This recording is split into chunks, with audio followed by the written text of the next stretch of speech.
Perfect. Hello, everybody. It's Bruce Calder here at Claigan.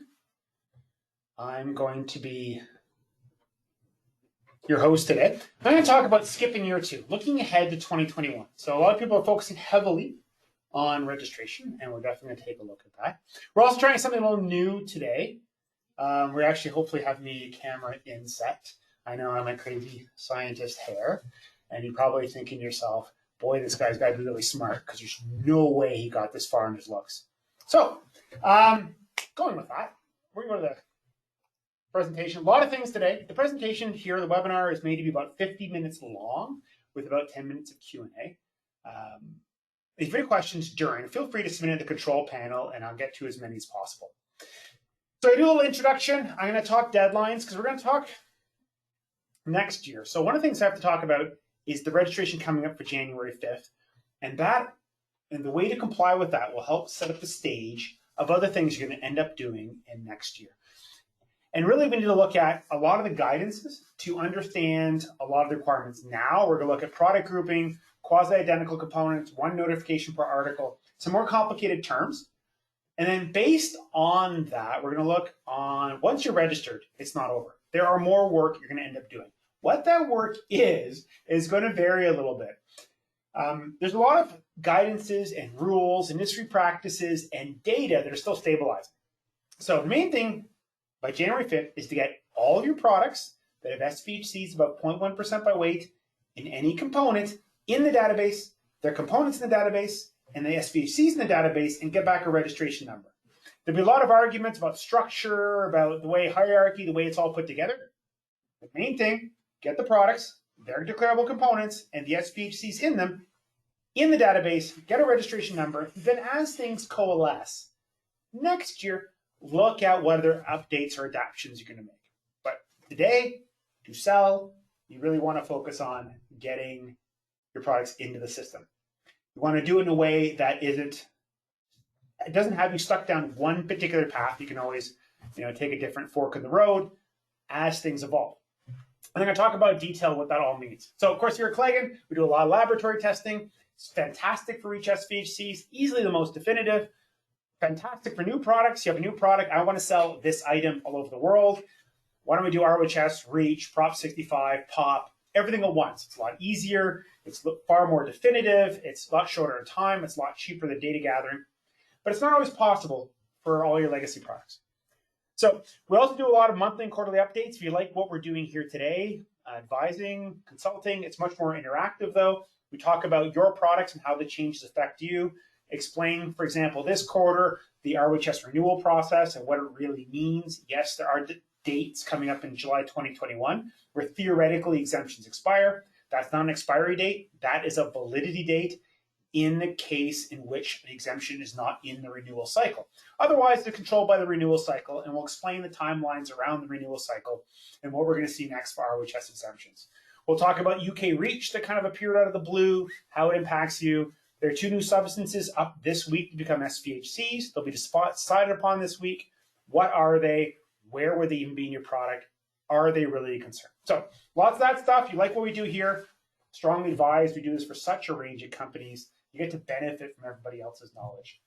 Also, of course, what we do here, SCIP web demonstration templates. No matter where you're at, you have no data, you have some data, you have lots of data, we can get you to the finish line. So you need to contact us soon. There's not a lot of time left, but we can get you there. So the way we handle SCIP, and it'll explain, there's some practical reasons why we do it this way. We do it in basically 3 phases. Phase 1 is we explain the rules, the process, we provide you the templates. Almost all the declarations are a product or product family declaration that links to different component templates. All the declarable items are the lead and brass, lead and high temp solder, D6 and silicone, are all component templates. It's basically an object-oriented approach. However, these same types of components are going to be common throughout your products. So we create the templates, and then we take one of your products from wherever you are now to the end line. And we find that everybody starts at a different spot. That nobody has the same starting spot. People might say, I gather data. They gather data. What you gather, what they gather, your data systems are never the same. Or it could be, I don't gather data. Or we do sometimes. Or data's out of date. Or in general, it's not very believable. We're used to all these situations. We've done pretty well every product type you can imagine for SCIP. It could be a coffee machine. It could be a tractor trailer that also doubles as an X-ray unit. It could be, if you look in the distance in a high rise, those cranes lifting pieces up to the top of the high rise. Those. It could be a medical device. It could be some odd oil and gas sealing product or valve product. We've done pretty well everything. Nobody starts in the same starting spot. Even you may think other people do it the same way I do. Nobody really does, actually. Every company is a little bit different. So we take that, wherever you start, we take one of your products in phase one and walk you all the way through. We do engineering evaluation to support it, basically declare it based on worst case scenario. We'll use pictures and walk you through all of your materials and actually explain it. It's about a 2 hour or 2.5 hour process for the whole thing. And then create first an Excel declaration of your product. We do Excel first or Google Sheets because it's a lot more tangible.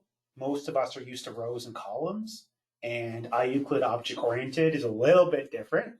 So we do an Excel first, so it's more tangible, and then we move into iEuclid and create the iEuclid declarations, the data set for you. So once we've done that in phase one, we've established what the process is going to work for you, how it's going to work based on what you're starting with and what we need to end with. And then we can do the rest of your products. When it comes to registration, we can do it for you. There's a foreign entity approach where you use a foreign entity, you create an EU entity and you link our user ID to it and we can do it for you. Or we'll show you how to do it and just web meeting in and help you through registration. It's really straightforward. From that, we'll show you how to export the SCIP numbers. You normally do an export in a single Excel file. There's a magical little orange button in SCIP under search for SCIP notifications that you push that button, it'll send out or export an Excel file of all your SCIP numbers. If you give that Excel number to your distributors, they upload that in the Simplified SCIP notification system. It will link them and register them to all of your products. And then from then on, when you make an update to your products, you don't have to give them a new SCIP number. It'll automatically be linked to your new revision. So it's just an easy way to do it. We focus very much at Claigan on outputs. You're not doing this for fun. Well, I kind of find it fun sometimes, but you're probably not doing it for fun. Well, you might be, but your bosses probably are not really doing it for fun. They're doing it because you need to do this to sell in here. So we like to focus on the outputs. What do you really need to do? And that's going to come up a lot in this presentation. What are really the outputs? What do you need to do? And there's a lot of confusion and people have opinions, and a lot of people in our space are trying to sell you their solution. So whatever opinion they provide has a certain bias into what they're trying to sell. A lot of salespeople are compensated, of course, by revenue or sales, so they have every motivation to spin it that way. We like to look at what's really the output. Now, a lot of upcoming deadlines, SCIP being one of the first ones. 2021 is particularly full. Medical devices, it's a pretty insane year. There's more restricted materials deadlines this year for medical devices than basically all the years up until now. Starting off with a bang with SCIP, which we're talking about today, on January 5th. Suddenly out of the blue, 2 UK REACH deadlines appeared in April and October. The EU medical device regulation has their CMR requirements kicking in May. To make life extra exciting next year, the ROHS 3 phthalate restrictions kick in for medical devices and monitoring control. Cobalt jumps into medical device regulation next October. So earlier this year, in February, cobalt was reclassified as a carcinogen. Medical device regulation is a bit odd compared to ROHS or REACH. It does not control its own restricted materials list. ROHS has a restricted materials list in Annex 1. The REACH has restricted materials list. It has an SVHC list. They control their own chemicals. ROHS does not. EMDR does not. The medical device regulation regulates carcinogens, mutagens, reproductive toxins, and endocrine disruptor. Those are classified under CLP, Classification, Labeling, and Packaging of Chemicals, the CLP regulation. Once they're reclassified, when they go into effect, they become regulated in invasive fluid or gas contacting for MDR. So cobalt, that got regulated in February, got reclassified as a carcinogen. Its new classification doesn't kick in until next October. Once it does, cobalt is regulated in medical devices, which might not seem like a big deal, but virtually all medical stainless steel has cobalt in it, normally over the 0.1% regulated limit. Cobalt's regulated in stainless steel at 0.2. So it has to be below 0.2, and it's commonly between 0.1 and 0.2. So that suddenly introduces a regulated substance in virtually all medical stainless steel. Someday in the future, cobalt will likely become an SVHC, which will bring stainless steel into the SVHC conversation. Next year, super busy, gets extra exciting in 2022. UKCA, UK Conformity Assessment appears. This is the UK replacement for CE marking. Also, we have the new Canadian materials restrictions will start appearing by the end of 2022, and we'll start seeing, probably near the start of 2023, some of the newer ROHS substances. The ROHS directive is written to add new substances. There are many going through consultation. We should start seeing probably the first ones being added by the end of 2022. So lots of stuff going on. That's not even including new things that will appear, and it's not including the REACH SVHC updates we're seeing every 6 months. It's not including all the new Prop 65 substances, including manganese, which is probably going to be if it gets added to Prop 65, it's going to impact a lot of iron and steel products. So a lot going on. Today we're focusing on SCIP. So not a lot of time remaining. So again, we're going to focus very fine focus on that deadline. You need to get your products in the database and get a registration number by January 5th, or you can no longer import and sell them. So that's what the big focus is. So when we do it, we try to be very focused on the outputs. What is the output? The output is not the registration of your product. The output is the SCIP numbers for your registered products. So really to do this, we basically have a compliance horseshoe. Identify the products to declare, identify the declarable components, create the product and component templates, because there's structure to them. It's not the Wild West. Then you create the I6Z dataset file. So there's two types of files in it.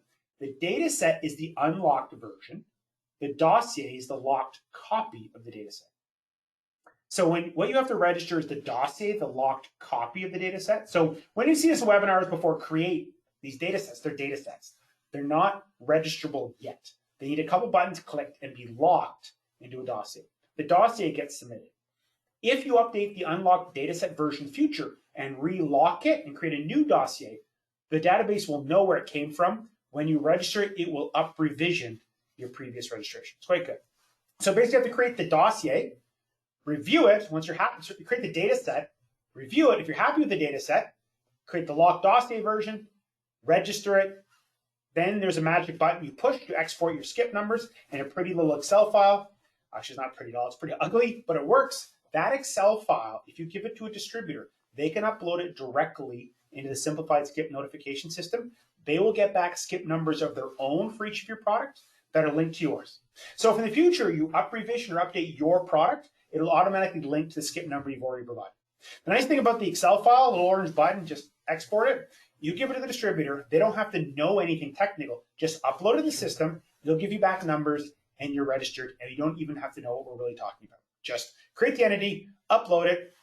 You'll get back another list of Excel numbers and you're done. So really easy system. So we focus very much, how do we get to that point? How do we create the data set to the lock of the dossier, submit it, get back the SCIP numbers so we can provide to our distributors or customers? Again, you want to do this in a time frame that works for what you have left. It's January 5th. Meanwhile, in this less than a month, Christmas is in there also. Makes for extra complexity. So first thing, we like to focus on the legal compliance. This helps structure what you have to do now and what year 2 looks like. So the legal requirement is if you have a product with an SVHC in any component over 0.1% by weight of that component, the product has to go in there and be registered to get a SCIP number.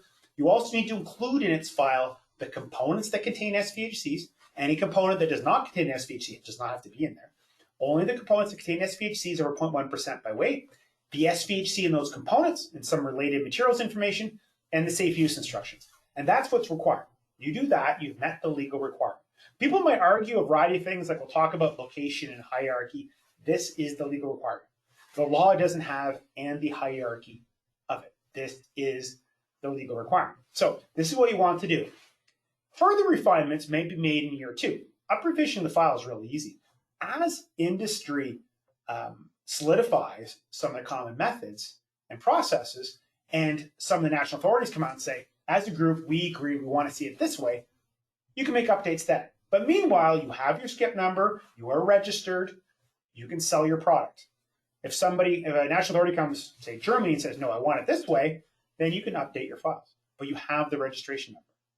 So you can continue to sell, you just make updates. And there will be updates to make next year. Some industry practices, some there's going to be new SVHCs, some you're going to create a new product that you either have to create a listing for, or more commonly, add to a current listing. So do realize once you're done in January, you're not done. There will be more to do. What will that more be? That's a bit of the uncertainty. So you want to make sure you plan or budget for doing extra work, even though you may or may not know exactly what that work is going to be right now. One thing that's very helpful to a certain extent is the ECHA guidance. Now, keynote, ECHA is not the enforcing agency for SCIP.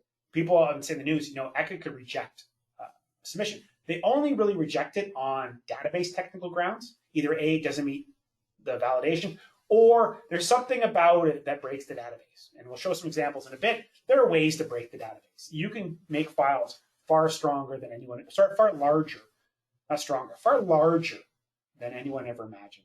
It's amazing what software can do when you let it get carried away. But they're not the enforcing agency. The national authority is the enforcing agency, and their interpretations of the rules are what's important. And at the end of the day, the European Court of Justice is the final arbiter on any rules or justifications. But it's not ECHA as the enforcing agency, it's the national authorities. So they might come out with extra guidance, which we don't know what it is yet. They might have different opinions, which will appear next year. So we want some plans. Meanwhile, let's look at the current guidance. ECHA has some really useful guidance on product grouping, quasi-identical articles and components, and the concept of one notification per article, not per individual unit. They don't want you to notify every single thick film resistor in the product. Actually, thick film resistors are one of the biggest mistakes in REACH. Supplier data gathering for REACH is one of the worst telephone games ever played between language and chemistry. Lead monoxide is an SVHC. It is a reactive ingredient, but when it's added to the resistor, it becomes leaded glass, which is non-reactive, safe, and a different CAS number, and therefore non-SVHC. So you shouldn't be reporting thick film resistors or glass diodes. They're not SVHCs. Lead is an SVHC, but only as lead in alloys. It has to be lead metal or lead in a metal, lead in brass, lead in copper, lead in steel. Leaded glass is glass. It's a different material. It is not the lead listing. The REACH SVHC listing, believe it or not, is not lead. It's lead in alloys. So it has to be inside a metal. So in terms of one notification per article, they don't want, imagine you were declaring for thick film resistors, which you shouldn't be. You declare every thick film resistor in the product. It'll get carried away. If you ever looked how many resistors are in a product, you take a look at a circuit board, how many of those little rectangular or smaller rectangular resistors are on that board, let alone the other boards in the product. They don't want that. They just want the thick film resistor register, not all 10,000 versions of it in the product. Actually, you shouldn't be registering thick film resistors anyways. Those aren't SVHCs. Product grouping. This is a really important key concept. You can group products together into single listings. Now, there's a bunch of rules. So imagine, obvious one, coffee machine, 12-cup coffee machine, green version, black version, red version. You have a different version for Estonia, Poland, France, but they're all the same coffee machine. You can put them all together under one listing. You just have to list all the products underneath it. You either put the part numbers, or some products use higher level regulatory numbers, like regulatory numbers, they call it. You have to list all the products by an alphanumeric number designation that's with every product. Some products just have UPC code. Many have higher level things like regulatory numbers. As you get to professional products, there's a lot more range. We'll talk about that. But you can group them. And the main rules for grouping are the description applies to all products in the group. You say 12-cup coffee machines. We can't put a toaster in there. It's not a 12-cup coffee machine. It has to be covered under its description. You have to declare the worst case SVHCs or components. So imagine these coffee machines. This one is 2 leaded brass parts. This one is 1, 1, 1, and 0. You have to declare the 2. Even though that one has 0, you have to declare the worst case. Then you group them together. And they have to have the same customs code. It's another important part. They have to be the same name, same customs code, same declarable SVHC components. Leaded brass, leaded steel, so on and so forth. They have to have the same ones. That way you can group them together. Now the neat thing about this, imagine somebody disagrees, say, no, you can't have the 12-cup and the 6 cups together. And you can argue with them. Or if it gets to the point where it's not worth the argument. You can easily split it. You have a registered product. You could split the 6 cuppers off next year, have a new listing, and everybody's happy. Meanwhile, you've been selling your product the whole time. So product grouping is one of the most common approaches for everyone, is to group similar products together.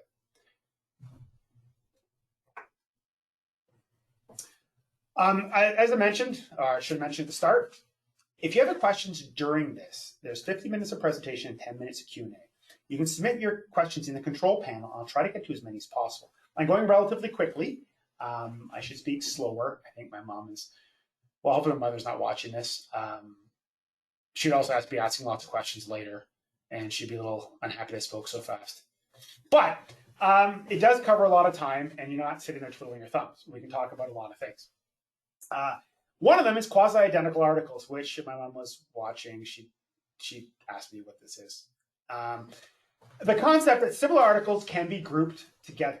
So the idea is brass components can be grouped together. Leaded brass components can be grouped together with the same material, same SVHC, same description, EPDM O-rings, silicone components. If you look inside the guidance, they have a lot of rules for quasi-identical articles. We use this both for product grouping, putting the coffee machines together, but we use it more for component grouping. We create component templates that are identical situations and identical, quasi-identical components. They're not 100% identical. This brass component is different than that brass component, but both brass components. And so how many times leaded brass appears in your product, you just link to the same leaded brass instead of having a listing for every single leaded brass part. You have 20 different products that all have leaded brass parts, but they use the same component template over and over again. It's so much easier. You basically, then if you decide, I'm going to update the safe use instructions of my brass components, you update the template and it repopulates to every product calling it. It's just a lot easier way to do things. And you can group components together as long as the description applies to all the components in the grouping. So if you say brass components and they're steel, that doesn't count. One of the things we do with things like brass components, we say brass components and then we describe underneath it all the different forms. Could be a standoff, could be a connector, tubing, elbows, and related brass components. So you describe it. The description's helpful if somebody really wants to know where it is in the system, saying it's in, sometimes people try to bring their bomb straight in, and if you ever looked at a real bomb, there's so many acronyms. That one's in the ASS YN4 PWR 10V, which I don't know what that means. So a lot of people say, hey, why don't you use our bill of materials? I can't make out half the words in your bill of materials. And some of them are purchase assemblies. So something descriptive like it's standoffs and connectors and what really is in there. So you make sure that description covers all of the situations. They have to be the same customs code.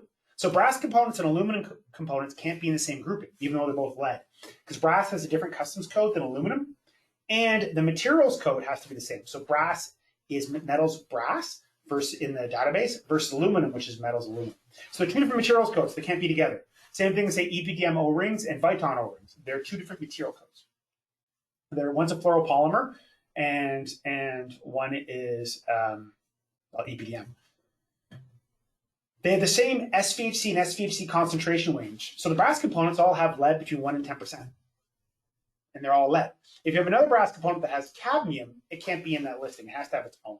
And you really shouldn't have cadmium in brass, but it does occur. And they have the same safe use instructions. So whatever the worst case safe use instructions for brass components, they have to be together. If you say, hey, there's different safe use instructions for the parts that are inside brass components and the ones that are external, they have to be split off because they have different safe use instructions. But as long as the description applies to all components of the grouping, they have the same customs code, same materials code, same SVHC and SVHC concentration range, which, by the way, 0.1 to 100% is one of the allowed ones, and same safe use instructions, they can be grouped together. It makes life a lot easier. So people are like, well, I have many suppliers of the same part. So do you have leaded brass parts? Yes. Different suppliers? Yes. Doesn't matter. Leaded brass part. And then you identify how many you have of each. You have 5, 10. On the bright side, the mandatory part is lead in brass. The fact that you may have 5 or 7, and if you're wrong, A, if you don't know, nobody else will know. B, there's no real penalty for getting the number of components wrong, as long as you identify the leaded brass.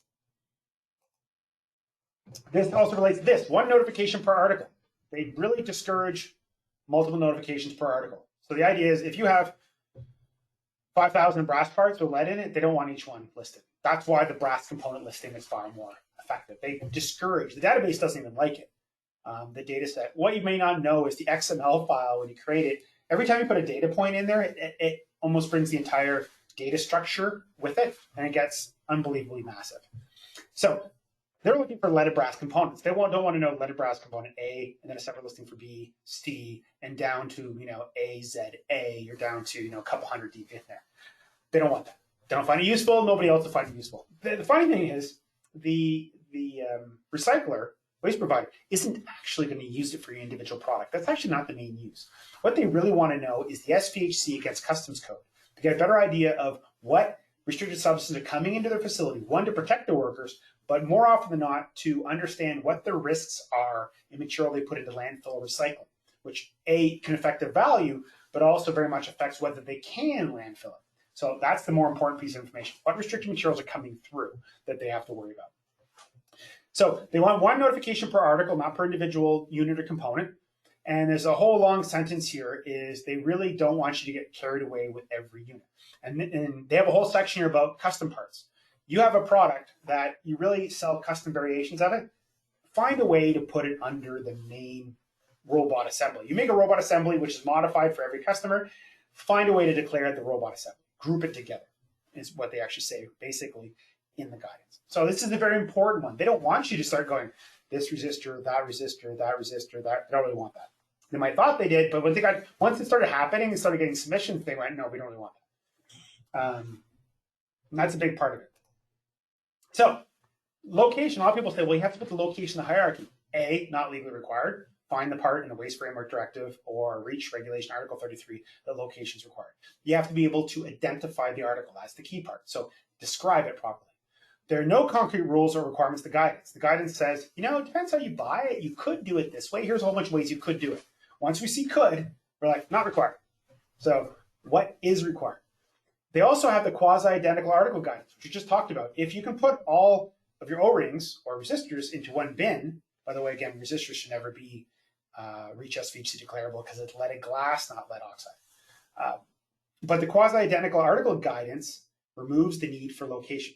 So if you say I can group them all together, then location goes out the door anyways. The key part is describing. It's an EPDM O-ring. That's what's important. But wait till Jan 5th.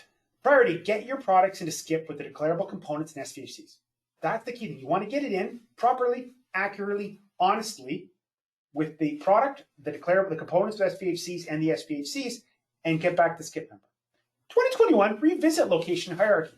As industry evolves, you might have a customer saying, I need it done this way. For business reasons, it's probably easier to do it than argue with them. There will be changes of opinion. There will be evolutions of practices. Once stuff coming into the database, like you'll see one in a second, and they went, oh wait, that was a really bad idea, and things will evolve. So again, the legal requirement. You need to, for products, SVHCs over 0.1% by weight, any component, they need to be registered in the database, get a SCIP number, including all the components that have SVHCs, which can be leaded brass, be all the leaded brass parts, the SVHCs in those components and some related information, and the safe use instructions. Year 2, 2021, look at refinements. And what that refinement's going to be is still often up in the air. There are a lot of discussions still going on. So, for example, ECHA and industry have a SCIP IT meeting. It's really interesting. Industry gets together with ECHA and they talk over things. Last one, November 24th, is literally 2 hours of bickering, a back and forth. Nobody agreeing really down on anything. These are all supposedly the main, industry heads of this sort of thing, leads. It's at this point in time, it's like a rowboat, and everybody's kind of rowing in a different direction, and oars and taking on some water. And there's one guy who's given up, and he's just urinating on the bow. That's pretty well out of the meeting. So many of the companies or service providers are just making life really too difficult for themselves. It will evolve eventually. Hopefully, they'll all start rowing in the same direction, and that's awesome. And so next year we evolve. You want to make sure your declaration isn't a suicide pact. You're not basically saying, I've done this and I can never change it. Jesus, don't do that. Make it so it's accurate, honest, meets the requirement, and it's not the end of the world to update as things evolve. Things are going to evolve. as of February, when the outside world gets to see them, they might create new pressures that nobody really even thought about. So, right now, while the rowboat is still paddling in 8 different directions and taking on water, wait for it, do it right, let the dust settle, hopefully the rowboat makes it out and gets down river and gives you a better idea where to go. This is what they really want. So, does ECHA really want us to do this? They are very economically motivated to publicize success. They want to show how many are getting into the system. They need to justify their budget, especially in the COVID world, where everybody's fighting over budget. They want to justify it. They are very motivated. The very first thing they released on, when SCIP was released, how many are already in the system? They're very motivated to get people in the system. They do have a statement, though. In addition, some companies submitted dossiers of disproportionate size. ECHA strongly recommends including a maximum of 1,000 components in one dossier, as bigger dossiers would be very complex to understand for waste operators and consumers, and will bring down the database. 1,000 SVHC containing components, group them together. At this point in time, now, if you're using software with no intelligence behind it, yes, it's going to declare lead oxide in every single thick film resistor, MHHPA in virtually every LED, TGIC in any powder-coated part. By the way, none of those are declarable. Each one has a reason. One's leaded glass, the second one is a hardener that fully reacts into diglycerol ether polymer, and there's no more MHHPA in it. And the third one, TGIC, is the hardener in the polyester powder coat. It's not only not present in the final form, any TGIC residual in the paint is measured over the weight of the paint and the item it's painted on. I hope everybody caught that. There'll be tests later. So, if I think about it, you're not doing it right. And when they have to say maximum 1,000 components, there must be some doozies. I just love to see what the database choke on that. Which reminds me, registration is generally really easy. It's a drag-drop operation of a locked dossier. However, some of these events are bringing the system down. So 2 nights ago, one of the challenges of the system, it's so easy to use. When it doesn't work, there's really not much to go on. So it just wasn't working. Basically says, fail. And so you worry, isn't my file? What's going on? No, somebody brought down the system 2 nights ago. But since the system's so simple to register, there's not a lot to go on. So again, plan for Jan 5th and for 2021 in general. Jan 5th, register your products. Ensure that the components containing SVHCs are included, and provide the SVHC and related details for each component. Year 2, plan to adjust your SCIP registration based on common practices. Hopefully the rowboat stops spinning around and taking on water and actually goes in a direction. The national authorities might come out with guidances. Germany and France say, we really think it'd be this way. And UK says, I don't really want it that way. And they say, I don't care anymore. So they might come out with guidance because they're really the enforcing entity, and you take that to heart. Customer feedback, you might have a customer says, you need to do it this way. I can't sell your product when it says these horrible things. Is there a better way to do it? Fair enough. Good feedback. And public feedback.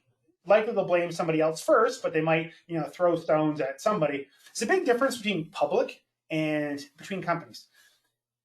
We look at each other's restricted materials declarations all the time. It's part of our field. The different companies don't normally pick on their competitors.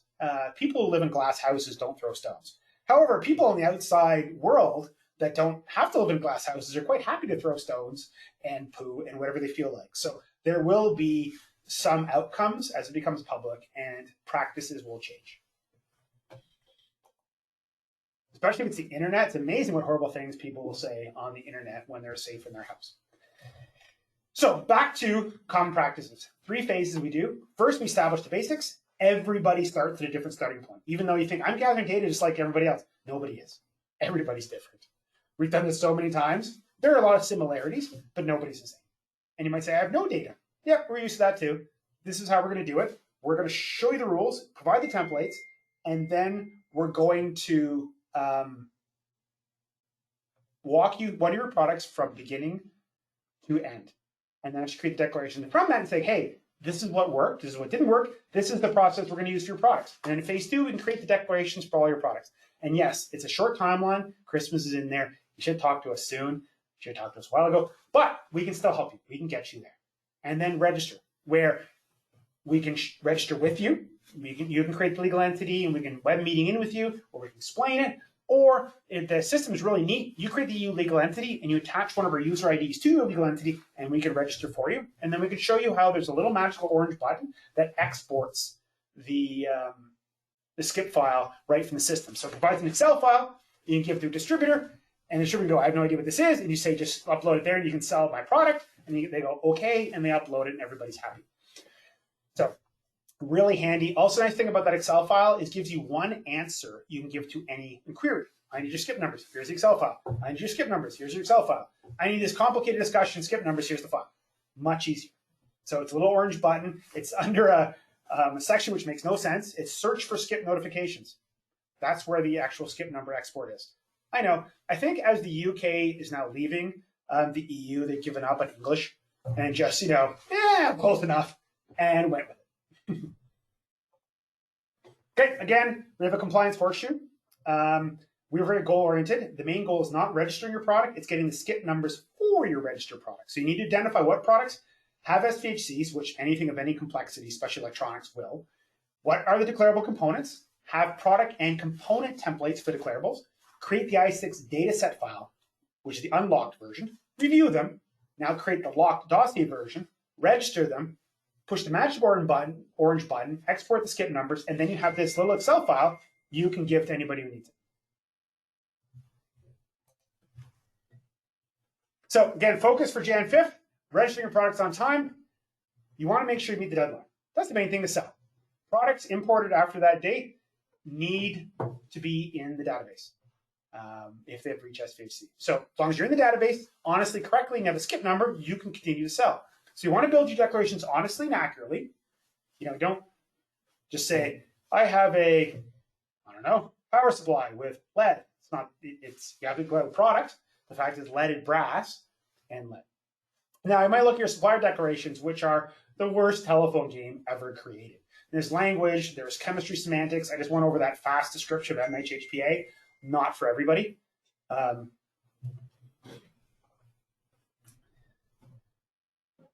lot of times, a lot of things pinging in the background.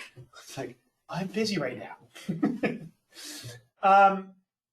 You want to build your declaration honestly and accurately. The supply chain it's like the worst telephone game ever played. There's language, there's all the chemistry I just did.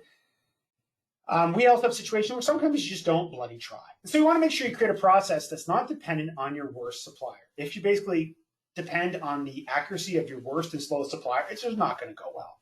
So you want to create an approach that works and leverages your best data. So one of the things we often do is often the SVHC data for an individual product of yours sucks, and it's not very good. It's missing things. We can see this inaccuracies and holes. But if you gather data, or you have data for the entire product family, you'll find that the missing data averages itself out not too badly. And you can get a much better declaration of products looking at what you've gotten for the family. And we have ones like the other day where it's basically, here's a UPS power supply. No SVHCs. A little suspicious for something that complicated. And its reach declaration says it has lead and high temp solder and lead and brass. Those are SVHCs. So one of these is not matching. And that sort of thing is pretty darn complicated. It is not irregular for people in the supply chain to have just, what do I have to do? I have to be reach compliant? It's reach compliant. Can I sell it? That is a common problem. Saying it's reach compliant. You're compliant if you declare the SVHC is above 0.1%. Others are saying, I looked at the safety data sheet and that's one of the ingredients. Most of the SVHCs are dangerous because they're reactive. They react with things. But normally by the time they reach your product, they're fully reactive. Bisphenol A is an SVHC. It's used to make polycarbonate. But polycarbonate is BPA reacted with phosgene until it's terminated by a tert-butylphenol, which, by the way, is also an SVHC. They become polycarbonate. That polymer is no longer BPA or tert-butylphenol. If we test it for BPA in that polycarbonate, we'll get virtually none because it's fully reactive. It doesn't come out anymore. It's a new chemical. A lot of the SVHCs are water soluble. If your outer enclosure is water soluble, it probably wouldn't work too well. So there are a lot of SVHCs that are ingredients that aren't done properly. There's a lot of test labs that use test processes. They're for dirt. They don't work for this. And basically tested it, we say of lead, therefore you have lead, every lead salt, that's an SVHC. A, the lead salts are all water soluble. B, you have a lead and brass standoff, and that's why you're getting lead in your test. You shouldn't grind up the whole product. Also not allowed. So lots of challenges like that. There's a test flaw in virtually everybody who tests for boric acid or soluble boron. borosilicate glass is the building block of PCBs. It's also, if you go to the back of your computer, where the 120 volt power cord goes in, that nylon connector piece is glass filled. That's borosilicate glass. It is not boric acid. It's not soap. It's obviously not water soluble anymore. It's borosilicate glass or fiberglass. And it's not an SVHC. But if you use the wrong test, which is common, the most common test for boric acid for SVHCs is for dirt.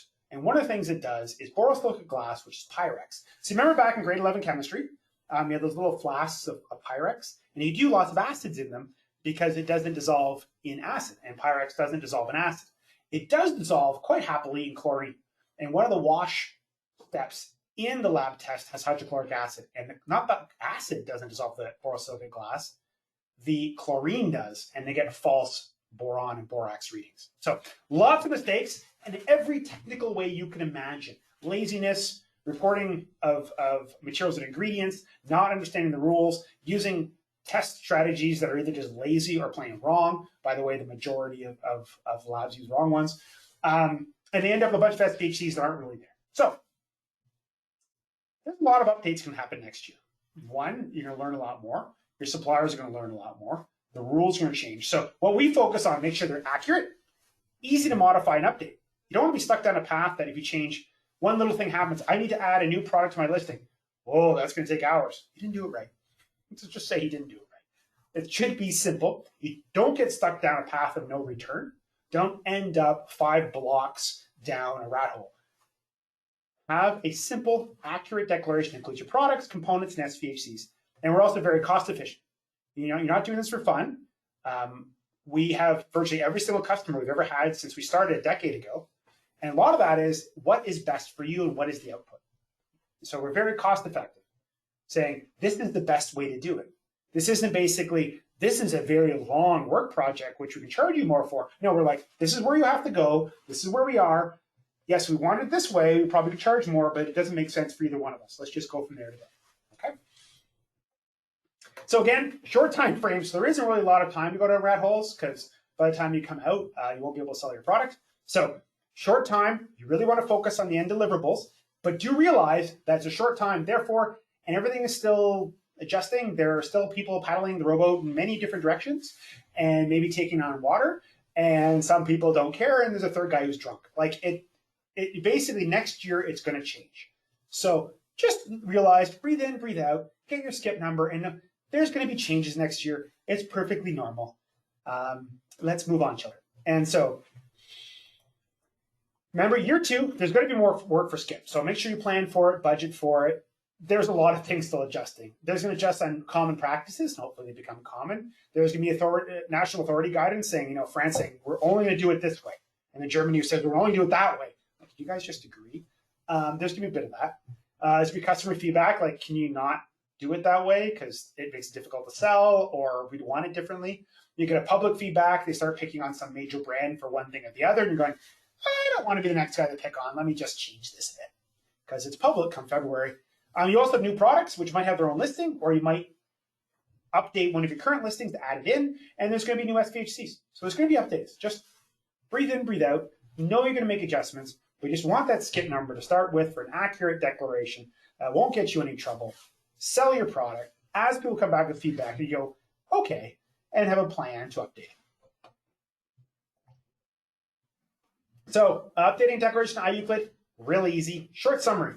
Your data set is the unlocked version. When you lock it, you create a locked copy called the dossier. The dossier gets registered in the system.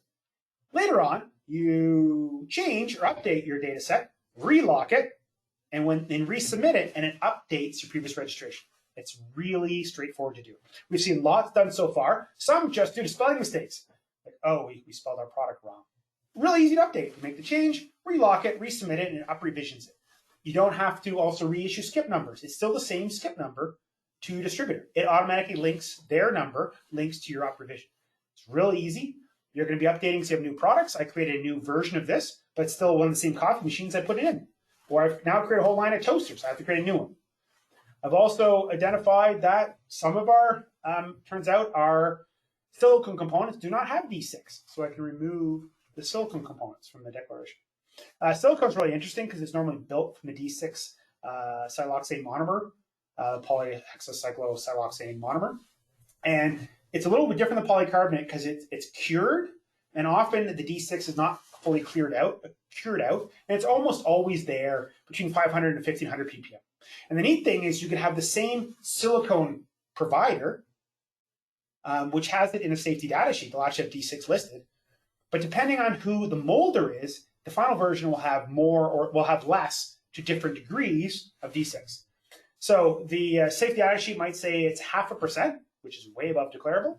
But when you cured it, one supplier will be 500 ppm, not declarable, and the other will be 1200, which is declarable. It's kind of a weird one. It's one of the few that's actually related to the molder more than the actual initial supplier. It's kind of a neat one. So if you gain control of it, you might be able to actually take certain declarations out. You might also say, you know what, we have looks like Nomex paper. Nomex kind of DMAC. I don't know if it does. We'll declare to be on the safe side. You go back and you find out that no, our Nomex paper does not have DMAC above 1000 ppm, and remove it. So what do we experience with? You have no SPHC data, super common. We can create the SCIP file for you. We'll do most of the engineering evaluation. We'll actually take photos of your product and walk you through every material. You're going to learn a lot. Hopefully you remember some of it, but it's okay. Don't worry, we got you. We're going to walk you through all the different materials. You're going to learn a lot more about your materials. You're also going to get a much better idea of how replicated. Saying this part might be a different part that's in your other system, but they're the same kind. And you get a better idea of what's going to be repeated in your product. You see a lot of repetition. And we can create the SCIP files for you. If you have some SVHC data, we'll still do it by engineering evaluation, what can be in there. Again, as long as you declare you're compliant, what can be in there, and then we'll leverage what data you have to corroborate or otherwise match and explain what we've done. Or we have lots of SVHC data. It's less common. We often, in those cases, have to correct the supplier data. We also find if we do it for an individual product, it's not, we don't have high confidence in the single product data set. There's so many errors. But if we do the whole product family, we find that the errors cancel themselves out and you get a much better idea. If you're gathering all the data for one product, but instead you've done the whole family, most of the important SVHCs get picked up in the family declaration. We have a super complex product. I make one which is the size of a tractor trailer. Awesome, done those. I make one which is a little garden shears. Also done those. Huge variety. We make this super complicated product with these things in it. That's awesome. Probably done something similar, or I've made this one product that comes in, the exact same product comes in 40 different lengths and has about 50 different options of widths and about 6 different options of gaskets. Yeah, this is how you do those. And so we can help you. So again, we do lots of lab testing. Fantastic. Easily the best way to handle new products. I just want to sell in these markets. I want to know it in 4 weeks. This is the way to do it. But for SCIP we're talking about now, just contact us. We can help you.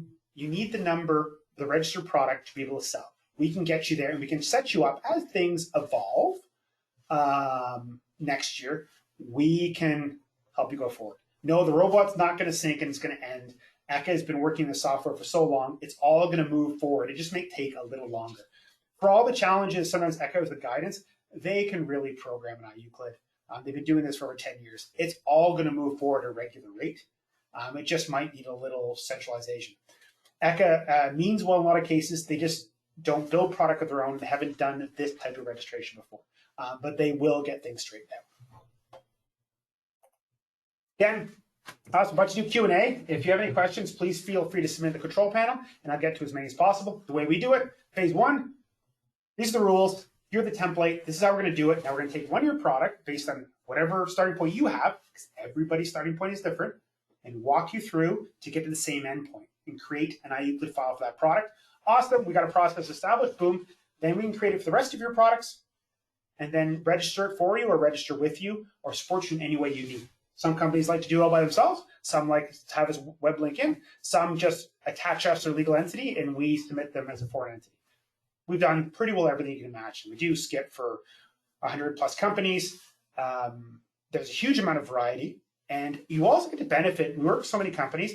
Between all these companies, there are some really bright people, like some extraordinarily bright individuals all amongst these. They have a lot of them come up with some really good ideas or are very proactive and so have found almost every type of error you could possibly imagine. Really handy, wonderful people, and you get to benefit from all that combined learning. It's fantastic. So I'll get to your questions. If you have any questions, please feel free to submit in the control panel, and I'll guide to as many as possible. Perfect. So we're doing the new system. I hope this is pleasant. Again, we have the camera, and definitely the mad scientist hair. Yes, I have a face for radio. It happens, but at least you know it has to be really bright or something. Okay. Can one legal entity in a European country, example Germany, submit SCIP notifications on behalf of all legal entities in Europe, or does each legal entity within each European country have to submit SCIP notifications? Okay, it's a really complicated question. There isn't a good single answer today. The guidance does not address this problem. What this is imagine Acme brings their products into Europe, and they register their products via the German entity. The common thinking right now is all the other Acme entities in the EU can use the same SCIP numbers because they have the same, owned by the same company. Individual national authorities may have a different opinion in the future. What may end up happening is Germany does the dossier registrations, and then you might have to push the orange button and then upload that Excel file into all the other legal entities. You don't have to redo the registration, but you might end up, and that's one of the evolutions for next year, it might be that at the end of the day, there's so much arguing. France says, no, if you have a legal entity in France that's selling, you have to register here too, but you don't have to register the dossier. It's just the simplified SCIP notification. So it might be possible that you have to do a mini project where you create legal entities in iEuclid for each one of your entities, which are all just add their addresses. And then there's an Excel file you export from the main, say, German one, and you upload that Excel file, a single file into all of them. They link together, and now when you update the German one, it automatically updates the rest. The current thinking is you don't have to do that, but the worst case is you're going to do a simplified SCIP notification, which is export with a little orange button, an Excel file that all the different legal entities have to upload. I read the regulation is I must start entering the database January 5th, 2021. The requirement is not that it all be entered by Jan 5th. Please comment on this interpretation. So legally, is any unit placed on the market in the EU after January 5th, 2021 cannot be sold unless, if it has SPHCs about 0.1%, unless it's in the database. So legally, you don't have to enter it beforehand, but you cannot sell a product placed on the market after that date. And so two different placed on the market definitions. If it's imported from the outside world, it's actually about 4 or 5 different criteria, but the main criteria is the date of customs clearance. So an imported product, its date placed in the market is the customs clearance. For a product manufactured in Europe, it's the date it was transferred from the stocks to the manufacturer to the stocks to the distributor, which can be a same-owned company. They just have to show the ownership moved from the manufacturing entity to the distribution entity, and that's the place in the market date. Any unit placed on the market after that date needs to be in the database if it has SPHCs, otherwise it cannot be sold. So you don't actually have to enter it early, but you can't sell it if it's imported or transferred to distribution, if it's made in Europe, if it's placed on the market after January 5th. Which is an interesting part, because legacy products that were placed on the market before, so if you've been selling a product for years in 2019, 2020, those individual units are already placed in the market and SCIP does not count. If you bring a new unit of the same type in January 10th, it does apply to that. Why it's important historical ones is the Waste Framework Directive is a bit vague on it, but it has 1 sentence or 2 sentences about SCIP. It has tons of sentences about you cannot prevent repair or upgrade of systems already in the market. So the normal common legal thinking is any spares or repairs for units placed on the market before January 5th, 2021, that the SCIP requirements do not apply to those spares and repairs because their placed on the market date is related to the unit they're upgrading or repairing. You cannot, sort of CE marking rules, you cannot add new compliance requirements to a unit already placed in the market, which includes its spares and repairs. So a bit of a complexity there. Do you foresee any enforcements for REACH and SCIP for professional equipment? Yes.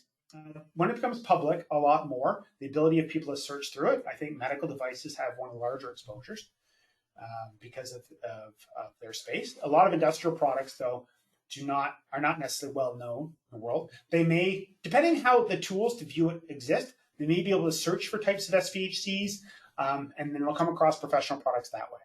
So one of the big differences for SCIP is one of the reasons professional products have less enforcement for RHS and REACH is they're more expensive and more difficult to buy and test. SCIP, they're not worried about testing. They're more worried about, are you in the database? They can look at the data. That now makes product cost not a barrier for enforcement, especially now that they can be public scrutiny. So the ability to enforce professional products is exponentially expanded now because they no longer have to buy your product, which is a huge difference, not only in cost, but in logistics. It's just so accessible.